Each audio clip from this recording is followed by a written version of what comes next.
Olá, bom dia! Que a graça e a paz de Jesus esteja com você neste novo despertar com Deus. Hoje vamos aprender os ensinamentos do capítulo 2 de Josué, em nossa jornada bíblica Despertar com Deus. E este capítulo nos traz o tema Raabe, uma heroína da fé. Quem era Raabe? Como era a sua vida? E qual a sua história? Que lições ela deixou para nós e que estão registrados na Bíblia? O que mais o capítulo de hoje nos ensina? Josué 2 relata os eventos cruciais envolvendo dois espiões enviados por Josué para explorar a cidade de Jericó, uma importante fortaleza dentro da terra prometida. O capítulo mostra a fé e a coragem de Raabe, uma aliada inesperada na campanha dos israelitas. Suas ações mostram sua crença, sua fé no poder de Deus e sua disposição de se alinhar com a causa dos israelitas. A narrativa prepara o terreno para a iminente conquista de Jericó, enfatizando como, mesmo em meio à estratégia militar, a providência de Deus e a fé de indivíduos improváveis desempenham um papel significativo nos acontecimentos que se desenrolam. Você está convidado a acompanhar neste momento, em detalhes, o estudo de hoje, neste segundo capítulo de Josué. É importante que você já tenha feito a sua leitura na Bíblia. E agora você está convidado a acompanhar os comentários e os detalhes que este capítulo nos traz. Então vamos, embora o livro de Josué descreva com detalhes gráficos a destruição dos cananeus, dos capítulos 6 a 12, ele também dá um lugar proeminente a Raabe, uma prostituta cananeia. Este capítulo testifica a graça de Deus ao levar tal mulher a buscar e encontrar a misericórdia divina. A história de Raabe aplica uma importante perspectiva aos julgamentos de Deus, que ocuparão grande parte deste livro de Josué. A missão de observação descrita aqui neste capítulo 2 é uma clássica história de espionagem. Ela contém muitos elementos paralelos à história de espionagem em Números capítulo 3, que já estudamos. Os espiões foram comissionados, entraram na terra, retornaram ao povo, relataram suas descobertas, levaram a uma decisão. À primeira vista, dois dos elementos da história de espionagem, lá de Números capítulo 3, só que na época eram 10 espias. Números 13 estão faltando na narrativa em Josué. Os espias localizaram um item de valor e o apresentaram ao povo. Mas um olhar mais atento revela que os dois espias encontraram um item de valor: Raabe. E antes do término da história, Raabe é de fato trazida ao povo, é valorizada como um diamante no cascalho, como um testemunho precioso da misericórdia de Deus pela humanidade, mesmo pelos descrentes e pagãos. Olha que interessante. Por sua admirável coragem de se posicionar sozinha contra toda a cultura que a rodeava ali em Jericó. Lá em Jericó, né? Por sua fé no Senhor, o único Deus verdadeiro, pode-se comparar o que está escrito em Hebreus capítulo 11, verso 31, onde ela é descrita na galeria dos heróis da fé, como um agente de salvação dos espias e de toda a sua família, e também como uma parte essencial da comunidade de Israel. E, fechando todos estes valores encontrados em Raabe, ela figura como ancestral de Jesus. Ela acabou entrando na linhagem do Messias, sendo parte da genealogia. É incrível a história da vida de Raabe, viu? É incrível. Agora o versículo 1, descrevendo a cidade de Jericó, hoje identificada como Tel Es-Sultan, a nordeste da moderna cidade de Jericó, um monte artificial. Versos 2 e 3, espiar a terra era uma tarefa arriscada. A fisionomia dos hebreus certamente revelaria sua identidade e, de fato, revelou. Por mais que eles tentassem disfarçar. O rei de Jericó, ainda no verso 2, as principais cidades de Canaã eram, na realidade, pequenos reinos, cidades-estados, sendo cada uma governada por um rei local. O verso 12, eu não sabia. Na verdade, ela sabia. O autor do livro de Josué não justificou e nem condenou Raabe por haver mentido. Mas Tiago aprovou a ação dela, capítulo 2, verso 25.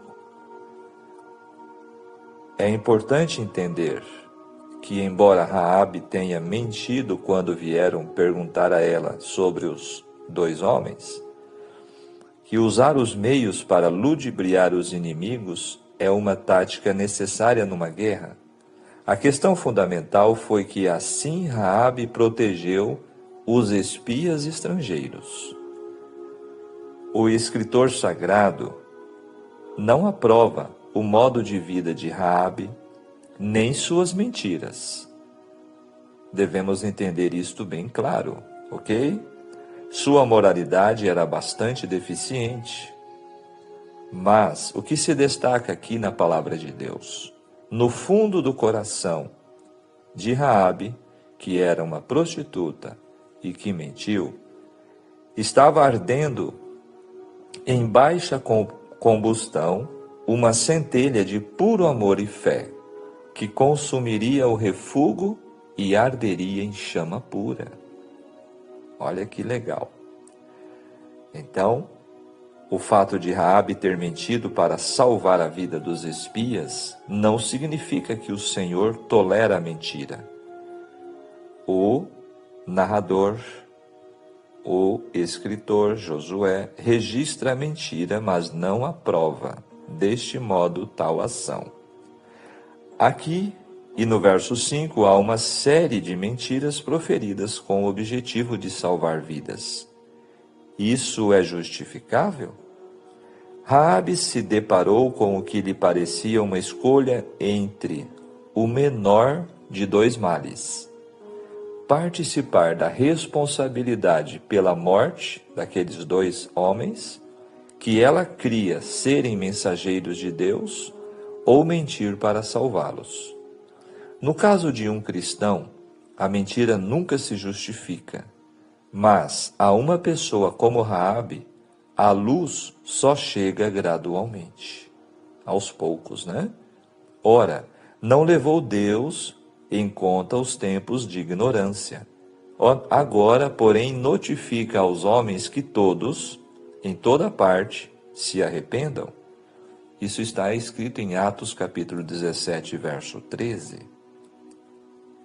Amados, o Senhor aceita o que é feito com sinceridade e com intenções honestas, ainda que contenha uma mistura de fragilidade e ignorância.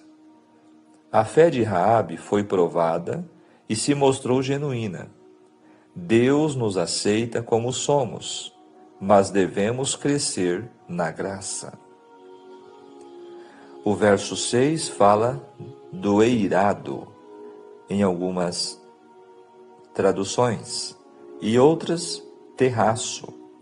Ali havia canas de linho.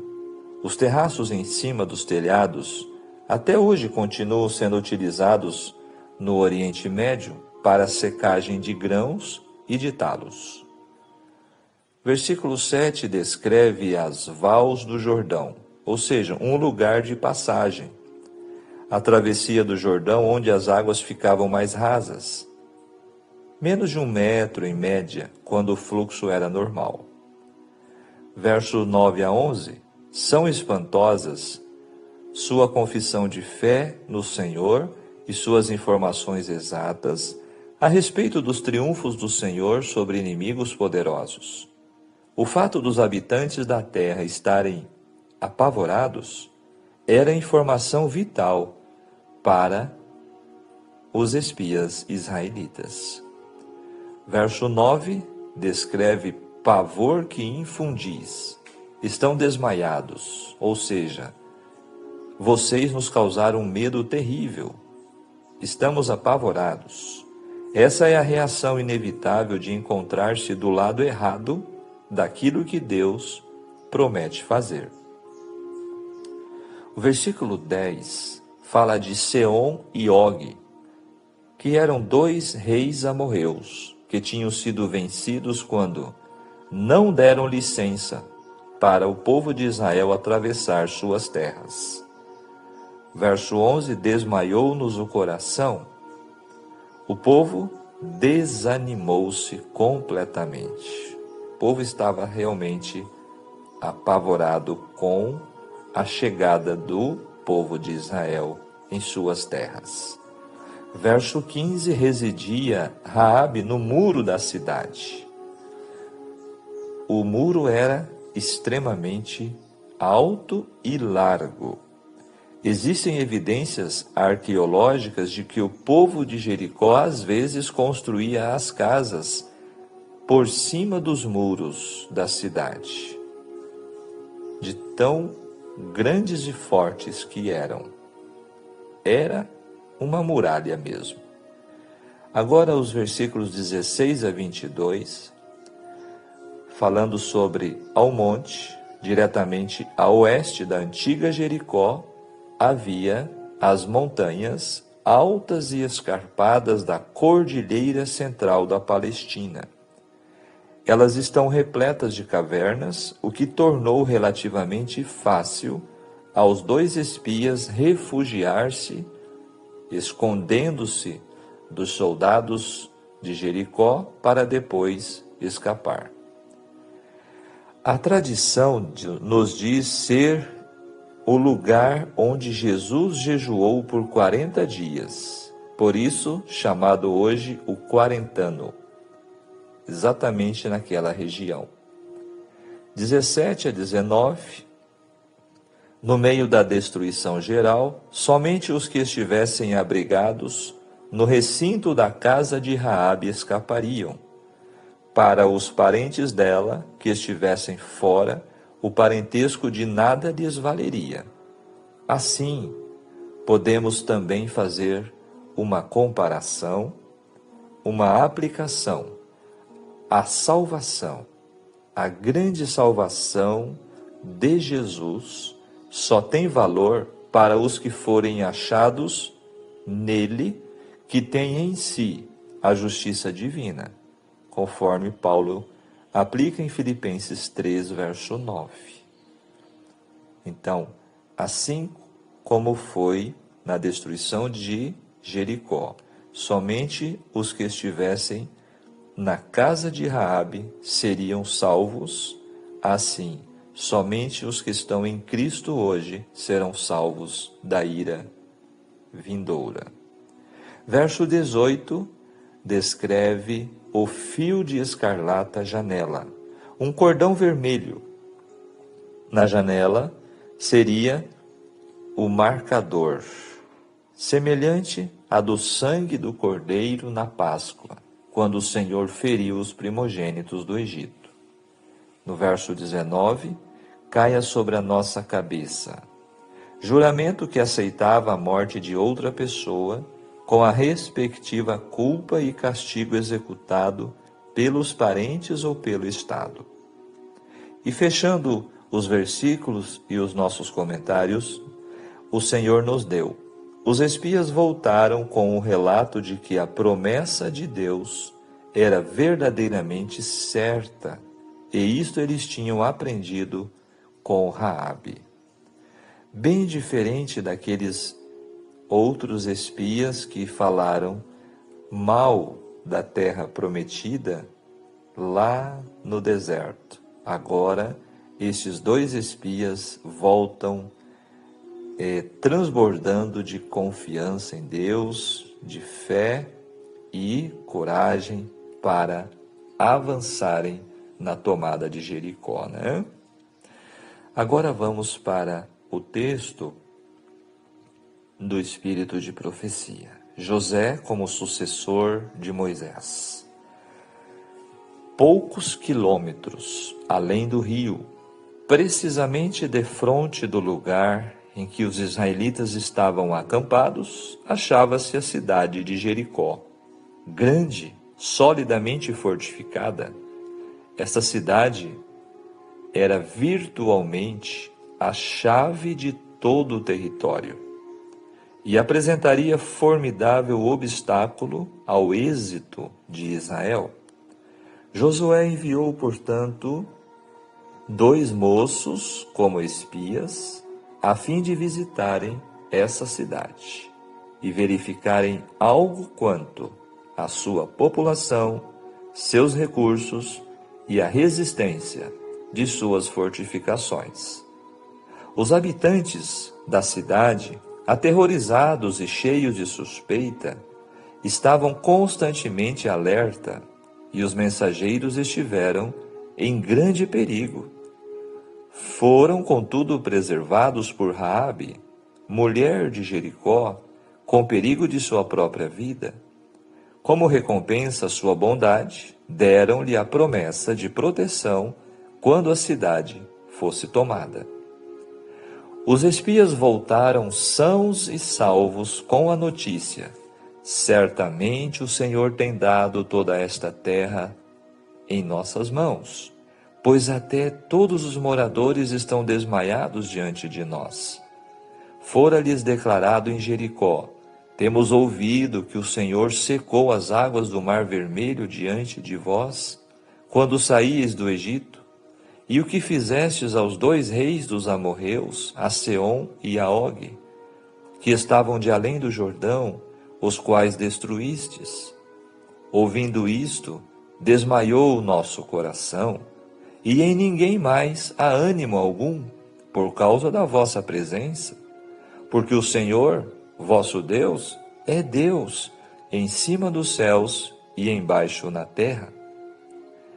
Gente, que profundo isso aqui. Olha o que é a fé e o que o poder de Deus é capaz de fazer. Livro Patriarcas e Profetas, página 483. Agora um outro texto descrevendo Raabe, de pagã a adoradora do Deus de Israel.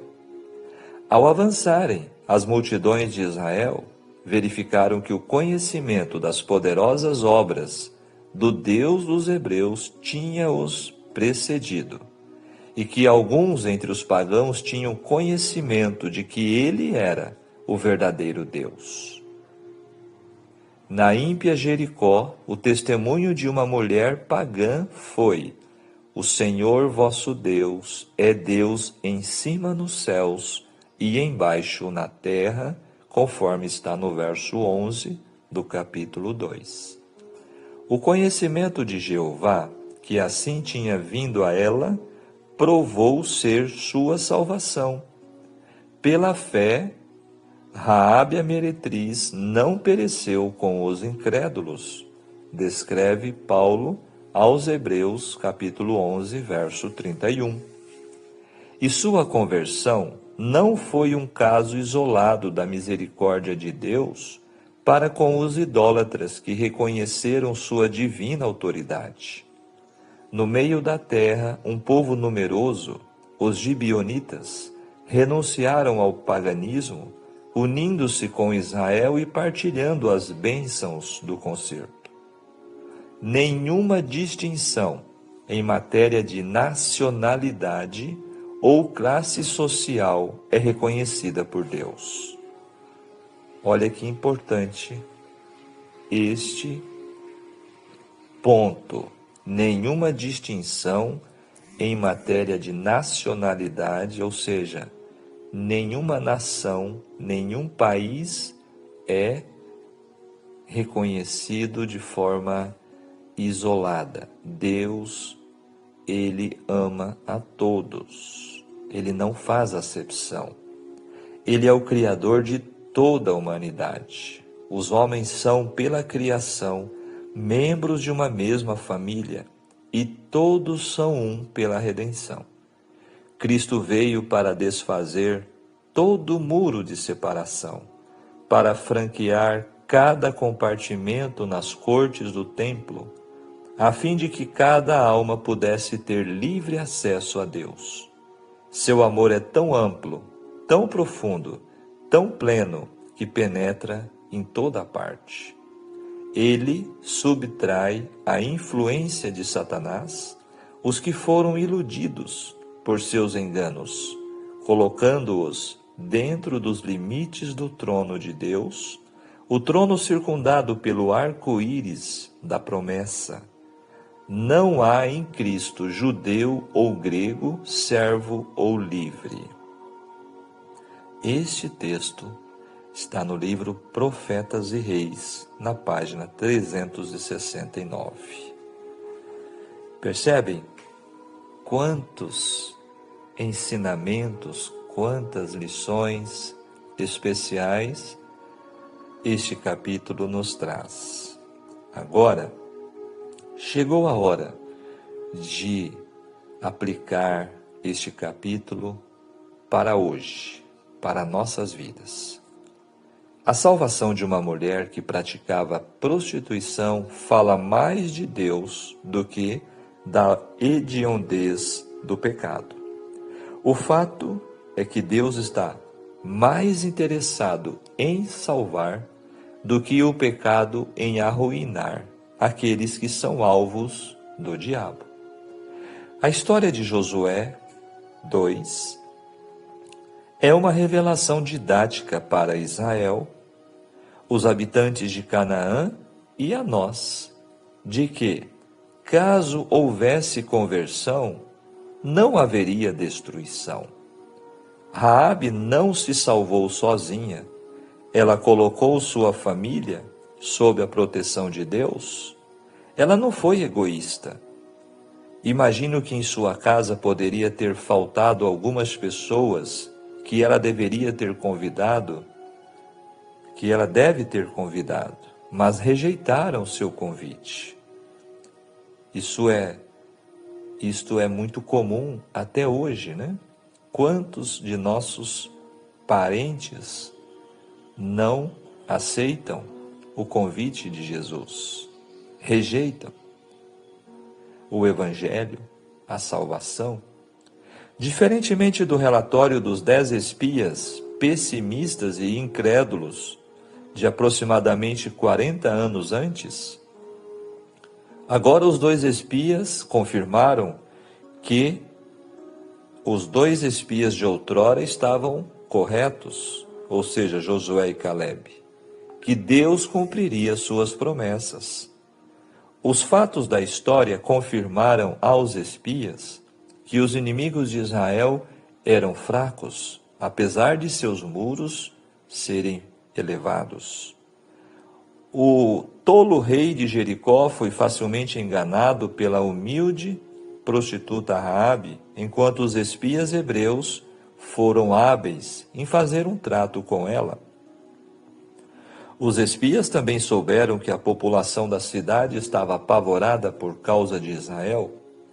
Outra garantia da vitória final de Israel foi a conversão de Raabe e seu reconhecimento de que o Senhor havia entregue a terra nas mãos de Israel.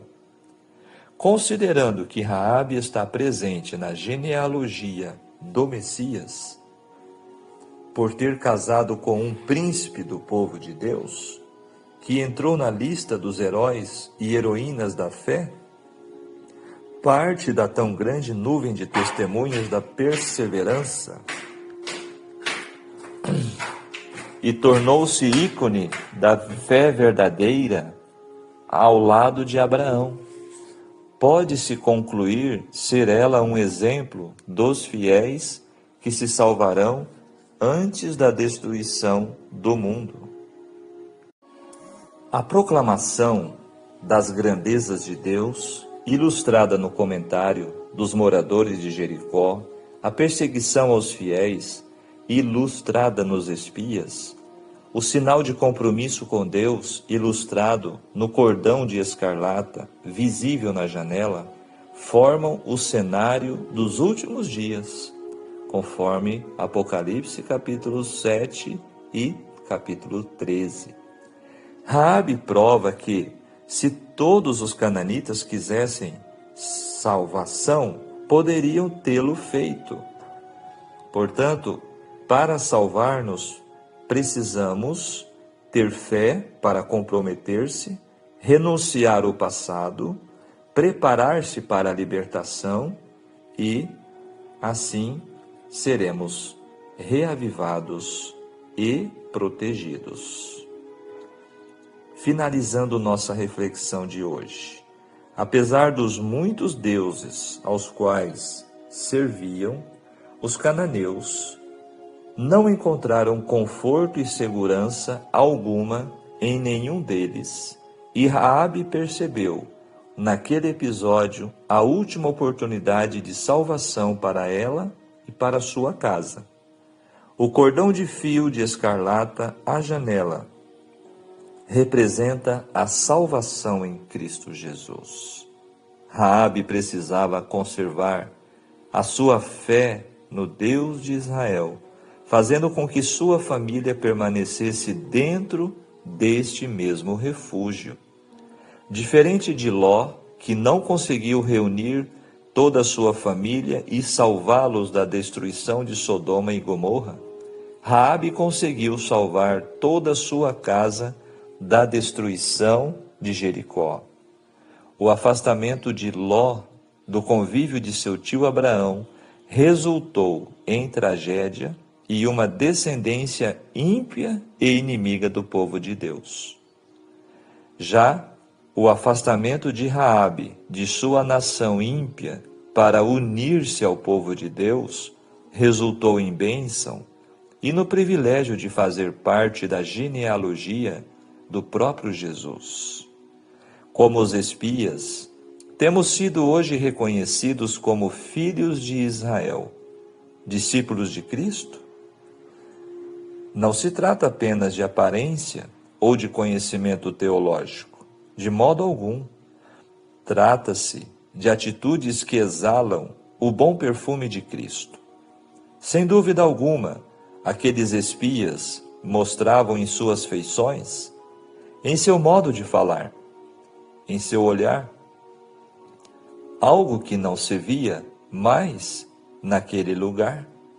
Por mais que tentassem ocultar-se, não poderiam, porque a presença de Deus os acompanhava. E quem anda com Deus jamais pode passar despercebido. O vestuário, a aparência, o modo de ser, tudo revelava que eram diferentes e que eram servos de Deus. Amigo ouvinte, que assim como aqueles espias, sejamos eu e você, instrumentos do Senhor para levar salvação às famílias. E que como Raabe, que o cordão escarlata da salvação esteja sempre em nosso coração e em nosso lar. E como está escrito em Atos 16:31, e serás salvo tu e tua casa. Vigiemos e oremos. Amém?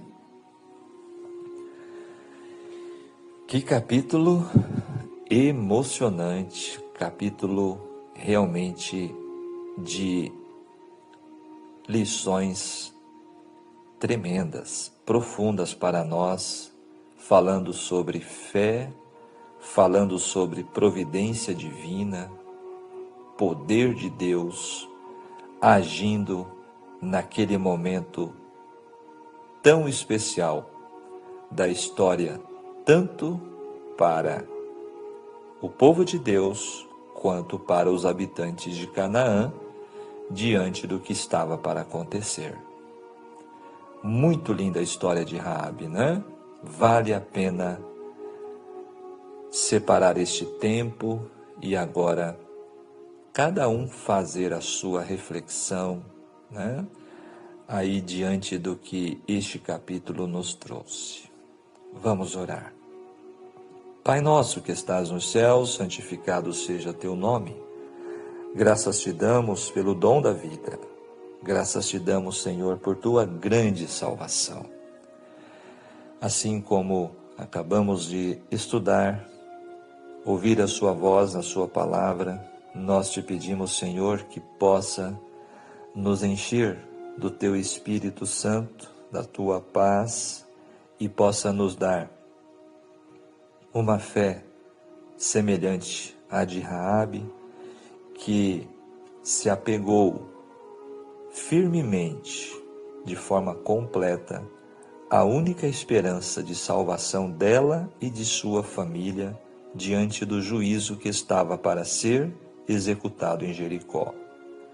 Ajude-nos para que possamos nos salvar e também salvar nossas famílias e nossos semelhantes e sermos aqui neste mundo agentes de salvação, proclamando, Senhor, o teu grande amor e o teu convite de misericórdia. Abençoe a todos que estão acompanhando. Fica conosco, em nome de Jesus. Amém. Muito bem, ficamos por aqui.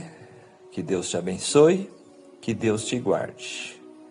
Tenham todos um ótimo dia.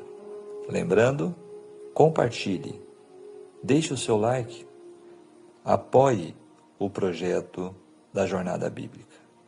Até amanhã, se Deus nos permitir. Um grande abraço. Tchau, tchau.